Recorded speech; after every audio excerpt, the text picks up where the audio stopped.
Friends, hopes all of you are fine and doing very well in your life. अच्छा भाई बच्चों, मेरा नाम डॉक्टर लाइबा है और अब हम लोग स्टार्ट करने जा रहे हैं एनालिटिकल केमिस्ट्री का लेक्चर नंबर 3। ठीक है। अच्छा भाई, हमने इसके अंदर क्रोमेटोग्राफिक जो है बेटे उसके कुछ मेथड्स हैं उनको डिस्कस करना है, जिसके अंदर आपके पास पहला मेथड है HPLC। पहला मेथड क्या है? HPLC। बेटा H stands for high, P stands for performance, L stands for liquid and C stands for chromatography। यानी कि हाई परफॉर्मेंस लिक्विड क्रोमेटोग्राफी क्या होता है अभी देख रहे थे। यहाँ पे आपको HPLC की फुल फॉर्म दी हुई है और ये MCQs में पूछी जा सकती है, so you should know about it. Sometimes हम इसे एक और नाम देते, कुछ दफ़ा समटाइम्स हम इसे क्या कहते हैं, हम इसे कह रहे होते हैं हाई प्रेशर लिक्विड क्रोमेटोग्राफी। जैसे आप ये समझ लें, परफॉर्मेंस की जगह पे सिर्फ एक वर्ड का चेंज हो जाएगा, वो है प्रेशर। ठीक है। नाउ ये हमारे पास बेसिकली क्या है, ये हमारे पास टेक्निक है चीज़ों को, सब्सटेंसेस को सेपरेट आउट करने की।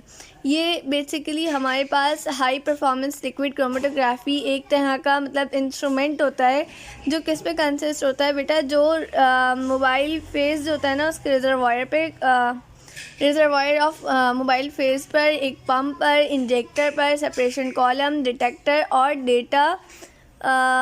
डेटा कंप्यूटर पर। ठीक है।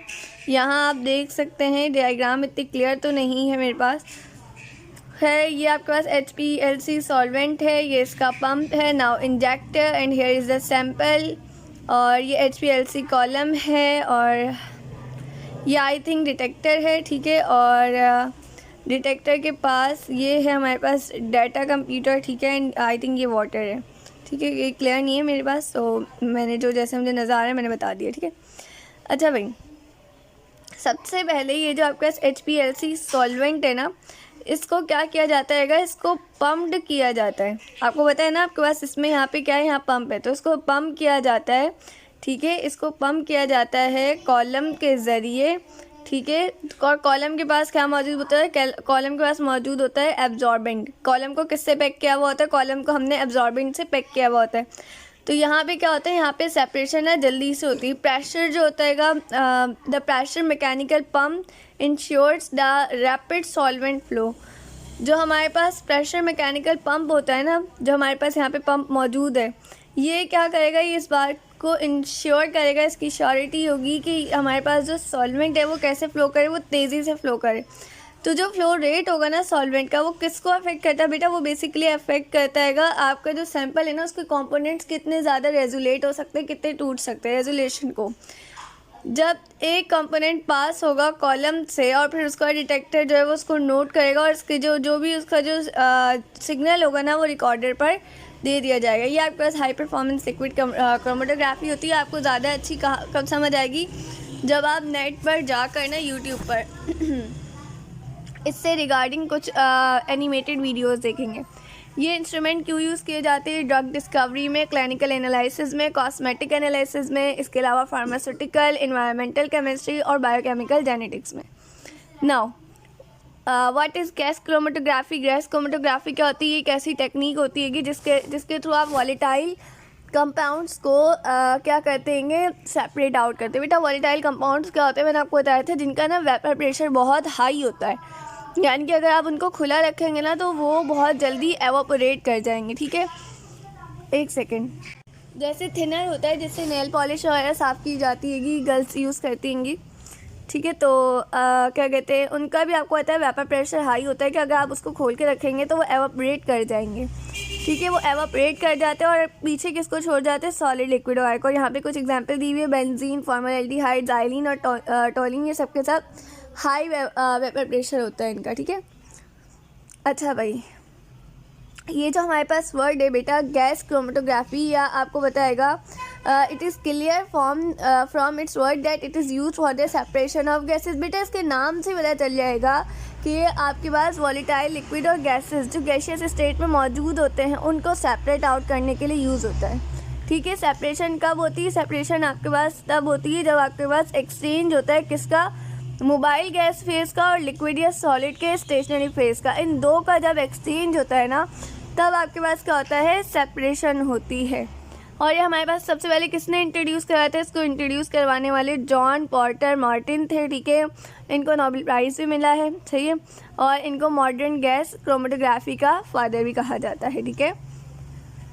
अच्छा भाई, ये कंसिस्ट किस पे होती है, इसकी पिक्चर बहुत फाइन आपको नज़र आ रही होगी। इसके अंदर देखें, मैं आपको बताती हूँ। इसके अंदर सबसे पहले हमारे पास गैस सिलेंडर होता है, जिसके अंदर आप क्या करते हैं, जिसके अंदर आपके पास inert carrier gas mobile phase मौजूद होता है, यानी आपके पास इसके पास गैस मौजूद होती है जो इनर्ट होती है, ठीक है। अच्छा भाई, सबसे पहले आपके पास गैस सिलेंडर होता है, ठीक है। उसके बाद आपके पास सैंपल इंजेक्टर होता है, सही है। और देन आपके पास गैस क्रोमेटोग्राफ होता है, ये रहा आपके पास गैस क्रोमेटोग्राफ, ठीक है। और देन आपके पास जो है डिटेक्टर होता है, यहाँ पे आपको डिटेक्टर भी नज़र आ जाएगा, ठीक है।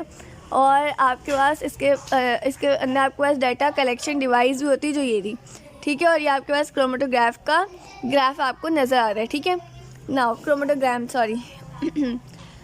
अच्छा भाई, जब आपके पास गैस जो है वो मोबाइल फेज से, ठीक है, और गैस सिलेंडर से, देखो यहाँ पे लिखा है where gas is mobile phase, gas आपके पास किस में होती है, मोबाइल फेज में होती है, यानी मूवमेंट में होती है। And gas cylinder controls the gas passage up the sample injector, और जो हमारे पास गैस सिलेंडर होता है वो किसको कंट्रोल करता है, वो जो इसकी मूवमेंट होगी ना इंजेक्टर तक की, उसको क्या करेगा, उसको कंट्रोल करेगा। Which proceeds towards 2 column gas chromatograph, it is a stationary phase. अब ये कहाँ पे आ जाएगी, आपके पास गैस क्रोमेटोग्राफ में आ जाएगी, ठीक है। एक सेकेंड। अच्छा भाई, उसके बाद हमारे पास मैंने आपको बताया था कि सबसे पहले हमारे पास गैस सिलेंडर में कैसे फेज़ में होगी, मोबाइल फेज़ में, बात मैं आपको स्टार्टिंग में बता चुकी हूँ। देन ये आपके पास किस में आ जाएगी, ये आपके पास आ जाएगी गैस क्रोमेटोग्राफ के पास आ जाएगी, ठीक है, जो स्टेशनरी फेज में होगा और उसका टेम्परेचर यूनिफॉर्म होगा, ठीक है। जब ये कंपाउंड आपके डिटेक्टर के पास पहुँचेगा, ठीक है, तो सिग्नल किसके पास जाएंगे, आपके आपके जो डाटा कलेक्शन डिवाइस है ना कंप्यूटर, उसके पास जाएंगे और वो आपको क्रोमेटोग्राम के ऊपर एक पिक्चर जो है वो शो कर देगा। ये जो गैस क्रोमेटोग्राफी होती है, inorganic compounds, carbohydrates, protein, lipids, vitamin, pollutants जैसे बेंजीन हो गए, प्लास्टिक मटेरियल, डेयरी प्रोडक्ट्स, इन सबको एनालाइज करने के लिए यूज़ किए जाते हैं, ठीक है। नाउ इलेक्ट्रोकेमिकल मेथड, ये भी आपके पास क्या होता है, अब हम इसको देख लेते हैं। इलेक्ट्रोकेमिकल मेथड आपके पास बेटा एनालिटिकल टेक्निक होती है। आई नो कि इट्स बोरिंग, और ये काफ़ी बोरिंग हो रहा होगा, जाहिर सी बात है, आप लोगों को एक प्रोसेस सही से बुक में दिया हुआ भी नहीं है, ठीक है। मतलब इतनी ख़ास डिटेल मौजूद नहीं है, जिसकी मौजूद है उसको हम इतनी डिटेल में पढ़ेंगे। और अगर आपको इसकी खुद से अगर ज़्यादा डिटेल चाहिए होगी तो आप मुझे कमेंट बॉक्स में बता दिएगा, मैं अलग से हर इस एक सेक्शन की ना आपकी नॉलेज के लिए वीडियो बनाकर आप लोगों को प्रोवाइड कर दूँगी, ठीक है। अच्छा भाई, इलेक्ट्रोकेमिकल मेथड जो आपके पास एनालिटिकल टेक्निक होती है, ठीक है, ये किससे डील करती है बेटा, ये मेजरमेंट करती है कि पोटेंशियल की, चार्ज की, इलेक्ट्रिकल क्वांटिटी की, प्रॉपर्टी ऑफ अ सोल्यूशन की, इन सब की क्या करती है, इन सब की ये मेजरमेंट करती है, ठीक है।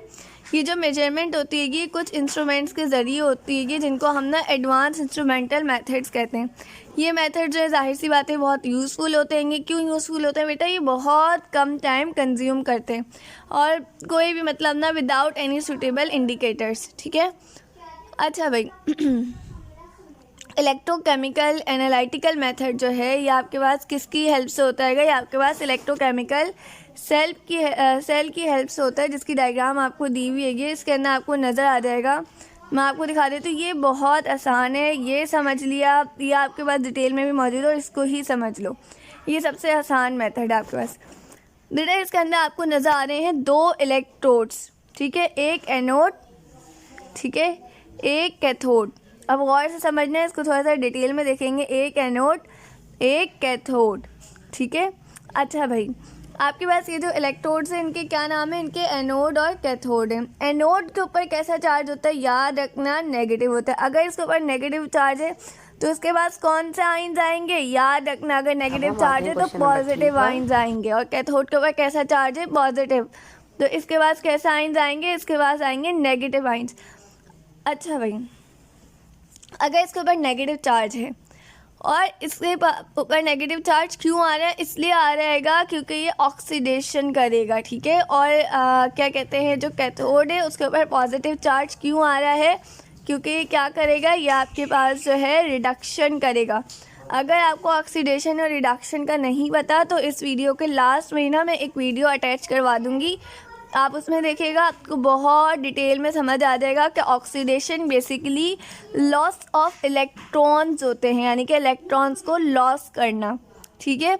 और रिडक्शन गेन ऑफ इलेक्ट्रॉन्स होते हैं, यानी कि इलेक्ट्रॉन को गेन करना। Is that clear to all of you? Now अब आपको नज़र आ रहेगा ये 2 सेल्स पर कंसिस्ट है, ठीक है। दोनों के दोनों इलेक्ट्रोड्स जो हैं, दोनों के दोनों जो सेल्स हैं वो कैसे कनेक्ट हुए हुए हैं, वो इलेक्ट्रोड के ज़रिए कनेक्ट हुए हुए हैं। और इलेक्ट्रोड जो है वो किसके अंदर डिप हुआ हुआ है, इलेक्ट्रोड जो है वो इलेक्ट्रोलाइटिक सोल्यूशन के अंदर जो है वो डिप हुआ हुआ है। आपको नज़र आ रहा है नोट का आपके पास क्या है, इलेक्ट्रोलाइट सोल्यूशन ZnSO4, ठीक है। और कैथोड का क्या है, CuSO4, यानी कि कॉपर सल्फेट और जिंक सल्फेट, ठीक है। अच्छा भाई, सेल का आधा हिस्सा आपको नज़र आ रहा है किससे कनेक्ट है, सॉल्ट ब्रिज के साथ जो है कनेक्ट है। आपको सॉल्ट ब्रिज नज़र आ रहा है, ठीक है, जो किसका बना हुआ है, जो NaCl का है, ठीक है। ये क्या चीज़ प्रोवाइड कर रहा है, ये प्लेटफॉर्म प्रोवाइड कर रहा है फॉर आयनिक कनेक्टिविटी, ठीक है। लेकिन ये इसका ना मिक्स नहीं हो रहा है, जैसे कि अब हम पढ़ के आ रहे हैं ना कि क्या होगा कि 1/2 cell losses is electrons due to oxidation and other half gains electron in reduction process. ये बात मैंने आपको बताई ना कि इसका आधा एंड क्या करेगा, इलेक्ट्रॉन को लॉस करेगा और आधे जो है वो गेन करेगा। हमेशा याद रखना है ये बात कि जब भी इक्विलिब्रियम फेज़ आता है तो दोनों के ऊपर जो नेट वोल्टेज होता है ना वो बेटे 0 होता है। जब भी मतलब जब इसके अंदर हमारे पास इक्विलिब्रियम फेज़ आ जाता है ना तब, और उसके अंदर हमारे पास इलेक्ट्रिसिटी पास होना बंद हो जाती, जब आयन जो है वो अपने रिस्पेक्टिव इलेक्ट्रोड्स के पास पहुंच जाएंगे तब। इसके अंदर आपको कुछ याद नहीं करना है, इसके अंदर आप लोगों को सिर्फ और सिर्फ इसके स्ट्रक्चर बताया गया, इसकी वर्किंग में इतनी डिटेल में नहीं बताई गई है, ठीक है। अच्छा भाई, अब बात करते हैं पोटेंशियोमेट्री की। ये भी इसी तरह का एक मेथड है, सही है, इसको देख लेते हैं। 1 सेकेंड रुकिएगा अगेन। अच्छा भाई, पोटेंशियोमेट्री क्या होती है? पोटेंशियोमेट्री एक ऐसा मेथड है जिसको हम लोग इलेक्ट्रो एनालिटिकल केमिस्ट्री में यूज़ करते हैं। क्यों यूज़ करते हैं? ताकि कंसनट्रेशन और सॉल्यूट को मालूम कर सके सॉल्यूशन के अंदर, और कैसे मालूम कर सके, पोटेंशियोमेट्रिक मेजरमेंट के ज़रिए, ठीक है। पोटेंशियल बेसिकली होता क्या है बेटा, 2 इलेक्ट्रोड्स के दरमियान जो भी आपके पास चेंज होगा ना वो आपका पोटेंशियल होगा, जिसको आप वोल्ट मीटर से चेक कर सकते हैं, ठीक है। पोटेंशियोमेट्रिक एनालिसिस क्यों यूज़ होती है? ताकि हमें पानी के अंदर जो भी पॉल्यूटेंट है उसका पता चल सके, फार्मास्यूटिकल, ड्रग्स, क्वालिटी कंट्रोल इन फूड इंडस्ट्री और क्लिनिकल केमिस्ट्री में, ठीक है। कंडक्टोमेट्री नाम से ही बताएगा, ये भी आपके पास एक एनालिटिकल टेक्निक है जिसको आप लोग किसके लिए यूज़ करते हैं, फिजिको केमिकल एनालिसिस के लिए यूज़ करते हैं। यानी कि ये ऐसी टेक्निक है एनालिसिस की जिसके अंदर आप ये चेक करते हैं कि कोई भी चीज़ है वो कितनी इलेक्ट्रिसिटी कंडक्ट कर देगी, ठीक है। ये किसकी हेल्प से होता है? कंडक्टिविटी मीटर की हेल्प से होता है। अब इसकी एप्लीकेशंस क्या आएगी? इसकी एप्लीकेशंस ये हैं कि degree of dissociation constant can be determined. इससे आपको डिग्री ऑफ डिसोसिएशन कांस्टेंट पता चल सकता है। Solubility of sparingly soluble salt can be determined. देखो, इससे आपको भी पता चल जाएगा कि जो भी सॉल्ट है जो हाफ मतलब पार्शली डिज़ोल्व हो रहा है, सॉल्युबल है, वो उसकी सॉल्युबिलिटी क्या है, रेट कांस्टेंट आपको पता चल सकता है। आपको टाइट्रेशन का एंड पॉइंट पता चल सकता है, ठीक है। अब क्लासिकल मेथड और इंस्ट्रूमेंटल मेथड्स में कुछ डिफरेंसेस देख लेते हैं। बेटा, क्लासिकल मेथड कैसा होता है? सिंपल होता है और एक्यूरेट होता है। इंस्ट्रूमेंटल मेथड जाहिर सी बात है सेंसिटिव होगा और टेक्निकल होगा। क्लासिकल मेथड में जो भी इक्विपमेंट चाहिए होते हैं वो सारे के सारे बहुत सस्ते होते हैं, बहुत चीप होते हैं। और इंस्ट्रूमेंटल में जो चाहिए होते हैं वो सारे ही इंस्ट्रूमेंट जो हैं वो बहुत ज़्यादा कैसे होते हैं, वो हमारे पास बहुत ज़्यादा एक्सपेंसिव होते हैं, ठीक है। मेथड्स जो होते हैं वो बेस्ड होते हैं किसके ऊपर? एब्सोल्यूट मेजरमेंट के ऊपर, और जबकि इंस्ट्रूमेंटल में रिलायबल मेजरमेंट्स आते हैं, ठीक है। अच्छा भाई, इसके लिए कोई भी आपको स्पेशलाइज्ड ट्रेनिंग की नीड नहीं होती। जो क्लासिकल मेथड है ना, इसके लिए आपको कोई भी स्पेशलाइज्ड ट्रेनिंग नहीं चाहिए। लेकिन इंस्ट्रूमेंट को हैंडल करने के लिए आपको इसकी टेक्निक्स पता होनी चाहिए, आपको इसकी प्रॉपर जो है ट्रेनिंग चाहिए होती है। Accuracy decreases bye decreases amount. जब आप क्लासिकल मेथड करते हैं और आप अमाउंट को डिक्रीज़ करें तो एक्यूरेसी भी डिक्रीज़ हो जाएगी। और इंस्ट्रूमेंटल मेथड की जो एक्यूरेसी वो डिपेंड्स करती है इंस्ट्रूमेंट पे, कितना आपका इंस्ट्रूमेंट हैंडलिंग जो है वो सही है। इसमें डिटर्मिनेशन बहुत फास्ट होती है, इसमें लो होती है। लार्ज अमाउंट ऑफ सैम्पल जो है इसमें नीडेड होता है और इसके अंदर स्मॉल अमाउंट ऑफ सैम्पल जो है वो चाहिए होता है। ठीक है, नाउ अच्छा भाई ये चैप्टर ही एंड हो गया। खैर ये चैप्टर इतना मुश्किल नहीं था, it was quite easy and boring. मेरे लिए तो बहुत बोरिंग था, अब तक जो मैंने चैप्टर्स पढ़ा है उसमें बहुत बोरिंग था। इंशाल्लाह अब जो हम अगला चैप्टर स्टार्ट करेंगे वो इंडस्ट्रियल केमिस्ट्री होगा। हाँ ये बहुत अच्छा होगा क्योंकि इसके अंदर आप बहुत सारी चीज़ों की जो है प्रिपरेशन सीखेंगे और ये बहुत छोटा है। इंशाल्लाह मैं इसको 1 शॉट या 2 लेक्चर्स में कंप्लीट करवा दूँगी। ठीक है, तब तक अपना ख्याल रखिएगा, मुझे दुआ में याद रखिएगा। अल्लाह हाफिज़।